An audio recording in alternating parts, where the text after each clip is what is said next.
because their husband's not around as much.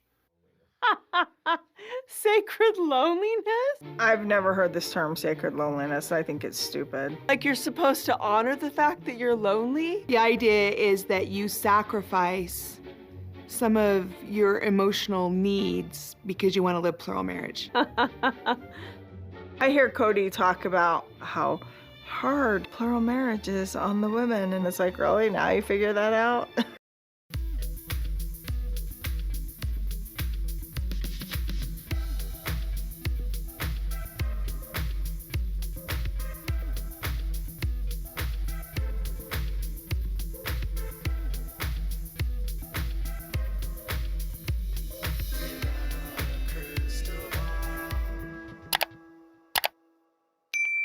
Hey friends, it's Katie from Without a Crystal Ball. Welcome back to my channel. It's Friday, September 8th, 2023. I hope you're having a wonderful day. Kody Brown is, I kid you not, admitting on a live show, not a live show, but a nationally broadcast show on a cable network that his wives should just be happy for getting what they get, as though he, because they asked to be a part of his family, should just be happy to be alone. Yeah, yep, He admitted that the wife should be satisfied with what she got from him simply because he allowed her to come into the family. So it's not all of the wives that he feels this way about. In fact, it's about Christine and Janelle. Kody admits that he did not choose Janelle and Christine. And so because they asked to join his family, they should just stop complaining about what they got. And the wives laugh and call it stupid. I actually think these three wives leaving him makes the show better because finally we have these women no longer lying for him. So let's dive into today's topic. Before we do, can you please do me a favor and give this video a thumbs up? Also, please subscribe to my channel if you have not yet subscribed by clicking on the subscribe button down below. Click on the bell so you can get notified of any time I go live or new content loads. If you have something that you would like to say, make sure to say it, and make sure to share this video with your friends. The very beginning of this video, you see Kody saying that there's this idea of sacred loneliness. So a wife is supposed to be okay alone because it makes them more godly. And then it just further dives into ridiculousness. Check it out. I've always thought it was so dumb. Sorry. Yeah, plural marriage can be lonely. In my head, it's an opportunity for you to get a relationship with God. Anyone else notice that the wives that have left Kody look so much better? Like they look lighter, they look happier. And I'm not talking about their weight. I'm literally just saying like they look like a huge burden has been lifted off of them. And then you go to and pan to Robyn and she's like so grouchy and her face is all serious and drawn out. And she looks like she's aged like 10 years in the last few years from probably stress. Either way, Robyn regurgitates the lies that this cult has taught her whole life, which is that sharing your husband is actually godly and enduring to the end and going through the pain of the jealousies and all of the complexities of having to split time with your husband with other women and watch him impregnate other women somehow makes you a better person and a stronger person and a more godly person. I would say that this is just a belief system designed by a man, i.e. Joseph Smith, who got caught being an adulterer, and he decided, hey, I'm going to decide and write a whole scripture in Doctrine and Covenants that says, I believe that women are more godly if they share their husbands, which is just asinine. And it's just, Robyn is still repeating the brainwashing, and Janelle's like, yeah, that's just stupid. I mean, is it not stupid? For me, the principle and plural marriage, it is about a woman's right to choose who her husband gets to be and who gets to be the father of her children. And if he happens to be married, yeah, so what? She still gets to choose. On the flip side of that coin, though, they have the freedom to leave as well. Yeah. What is Not Nathan Diltz, Kody's brother-in-law, turning this into a feminist choice of a woman's right to choose to get married. Oh my gosh, as though it's like body autonomy. It's her right to choose. These women, from the time they are bred from their parents and these cults, are told that their only way to get into heaven is through plural marriage with a godly man that has multiple wives. When you are bred and your entire life to be told that your duty in life is to become a plural wife, and that once you become of age and you've been groomed your whole life that you need to become a plural wife, it is not a choice. There is no choice when coercion and manipulation is involved. And coercion and manipulation is what this culture does to women. Talk to any woman that has left this cult and they will tell you it was not a choice. There is no choice with coercion. So not Nathan turning this into a feminist movement. There is nothing feminist about being a polygamist or with a polygamist. And on top of that, him saying, well, she can also leave.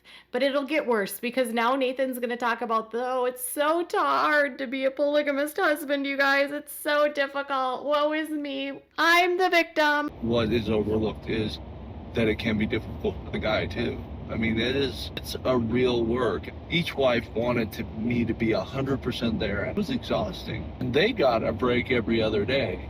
If they all agreed that they were going to do this, maybe they had more faith in me. I was just tired of hearing about the struggle. Here's the truth. Men in polygamy don't get a break, but they are the ones that believe that they're supposed to be doing this, and they've turned themselves into demigods that believe that it's their sole purpose to collect as many women as possible and make as many babies as possible so they can be gods in heaven.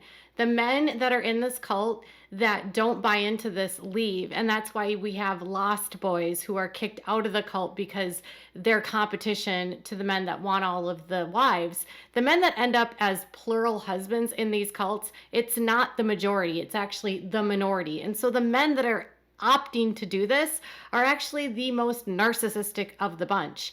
And so they're the ones that have decided that they want this harem because they want to be gods. Sure, it's exhausting, but you also have delusions of grandeur and believe you will become a god. So I have a hard time being very empathetic to these men. I understand they have been brainwashed as well, but there's plenty of men that can see through these teachings and understand that it's wrong. Now, Kody says that he got tired of listening to the struggle and they chose to come into this family and he just got tired of listening to their heartache. Well, Kody, you're the one that decided to do this. And empathetic men would be empathetic to the struggle of their wives actually having to deal with this. But no, it's hard on you guys because you never get a break. No one said that you had to believe in this delusional belief that you would become a god in your celestial kingdom. No one told you that, but that's just me. Till you've sat in the seat and, been a guy that's had 4 wives and tried to meet the emotional, spiritual, physical, mental needs of 4 women, it's like, there's a hubris that comes with judgment. If you watch any of Nathan Dilt's podcasts or any of his speeches, he loves the word hubris, and so do his brothers, Kody's brothers. They love to say hubris, which means exaggerated self-confidence or exaggerated ego. So he's saying that people that criticize Kody, right, have a hubris of judgment, meaning they're overconfident, they're being self-involved and egotistical in their judgment of Kody, which makes no sense. Literally makes no sense. An excessive pride and self-confidence. So I have excessive pride in judging Kody for being a plural husband and not meeting the needs of his wives. No, I'm not. I'm literally just pointing out the facts. It's impossible to do. But these men love to use words that are big like this to confuse people, to make them think that there's some they're not the women are not the ones being victimized. It's the men that are being victimized by judgment. That's what they're always doing. They're always deflecting it back. Like, it's not Kody's fault. It's your fault that you're judging him for not being able to meet the needs of the wives, which is so disgusting. And it's so demeaning to the women. And it's not arrogant or prideful to point out that what this practice does is demeaning and degrading and abusive to women. That's just fact, in my opinion. I courted Meri and I courted Robyn, but Christine and Janelle both asked if they could be in the family. With that ask, I had some special requirements that I wanted them to meet in order to come into the family. And mainly that was, there will be other wives. You've got to be committed to me. Kody literally just said here was, listen, I didn't pick these ladies. They wanted me. They wanted me. I didn't want them. They wanted me. I was their hot stuff. I was their, they were all over it. And I told them I had requirements, special requirements that, listen, there's going to be other wives, but you're going to be devoted to me. So I get to have as many pencil wedding experiences with other women, ladies, but you better accept the fact that I'm going to have other wives, and that's your responsibility. And you better not complain to me, and you better just understand, because I didn't pick you, you guys. I only picked Meri and Robyn. Only Meri and Robyn were the ones I picked and actually wanted. You guys just came along for the ride because you said you wanted to come here. It wasn't because, you know, I loved you. You chose this, not me. So you should just be happy with what I gave you. It is so condescending. It is so disgusting. It is so misogynistic. And it literally is just like, it's a slap in the face and a reversal of everything he had said before about how much he loved them and wanted them to be a part of the family and how much he fell in love with them 10 years ago when the show started, or 13 years ago when the show started. And now he's saying, I didn't love them. They wanted me to be in it. They should just be lucky that I was nice to them. It's so gross. It's improper for a man to be out chasing wives. It's generally a woman approaches a family and says, look, I feel like I've had a spiritual revelation that maybe I belong in your family. He now keeps saying, Christine and I asked to be in the family, and Robyn was invited. Somehow, because Christine and I asked, we deserve less, we should be happy with what we got. It wasn't like we were begging to be in the family. We simply asked, there was a courtship, and then we all got married. And there you have it, folks. That's what it is. That's literally all it is. That's the root of what Kody is saying to them. You asked to be a part of this family. I didn't want you here. You asked. So listen, ladies, you better like it.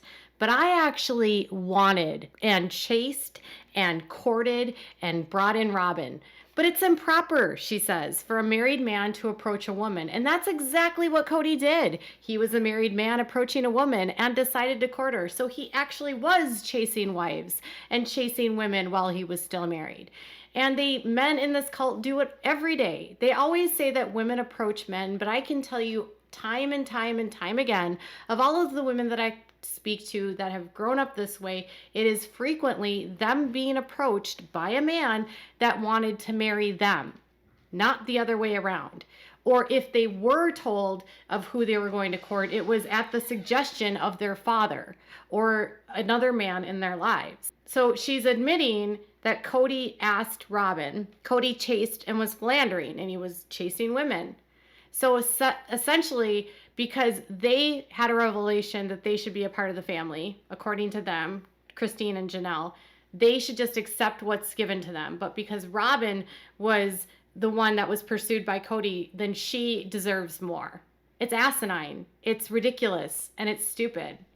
And then Robyn, of course, will always pretend like she accepts and understands all of this. She totally gets how difficult this is. And plural marriage is so hard because he's only there 3/4 of the time, when in the reality and the truth is that Robyn and Kody are together all of the time. He basically abandoned all of the other wives, and he put in all of his effort and all of his energy into his relationship with Robyn and her kids over everyone else. Because why? Because he pursued her, because he was enamored, because he wanted to get his pencil wet. That's it. Kody accused his sons of breaking COVID rules to get their pencils wet. Kody broke up his family to get his pencil wet. It's as easy and as simple as that.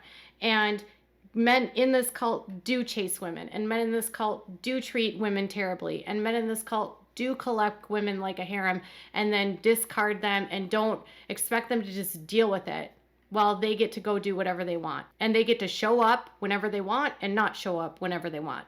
It's sick. It's gross. And I'm just glad that the wives or ex-wives are finally calling him out on it. And this whole Nathan defending him is just stupid. Like, Nathan, go find something better to do with your life than to be Kody's wingman, yes man, and hype man. All right, you guys, tell me what your thoughts are in the comments below. Bye, guys.